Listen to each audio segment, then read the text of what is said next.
সুপ্রিয় মৎস্য খামারি ভাই বন্ধুগণ, আসসালামু আলাইকুম। আশা করছি সকলেই ভালো ও সুস্থ আছেন। তো ভিউয়ার্স, বরাবর মতো কিন্তু আপনাদের মাঝে হাইব্রিড মাগুর মাছ চাষের নতুন আরেকটি ভিডিও নিয়ে হাজির হলাম। আজকের ভিডিওতে আপনাদের মাঝে আলোচনা করব আপনারা কোন ধরনের পুকুরে হাইব্রিড মাগুর মাছগুলি চাষ করতে পারবেন এবং এই হাইব্রিড মাগুর মাছের পোনাগুলি কতদিন চাষ করলে বাজারজাত করতে পারবেন, বাজারে এই মাছগুলির কীরকম চাহিদা রয়েছে তা নিয়ে কিছু বিস্তারিত আলোচনা করব।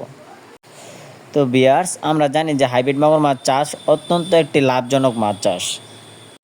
আপনারা যারা ইতিমধ্যে হাইব্রিড মাগুর মাছ চাষ করেছেন তারা এই হাইব্রিড মাগুর মাছ সম্পর্কে এর গুণমান সম্পর্কে কিন্তু জেনে থাকবেন। কেননা এই হাইব্রিড মাগুর মাছ পুকুরে চাষ করলে সহজে মারা যায় না, এদের রোগবালাই নাই বললেই চলে।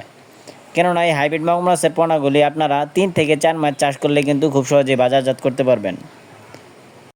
আপনারা যারা নতুন চাষি ভাইয়েরা হাইব্রিড মাগুর মাছ চাষ করবেন ভাবছেন, আপনারা এই হাইব্রিড মাগুর মাছ চাষ করতে পারেন। কেননা এই হাইব্রিড মাগুর মাছ আপনারা 3 থেকে 4 মাসই বাজারজাত করতে পারবেন চাষ করে।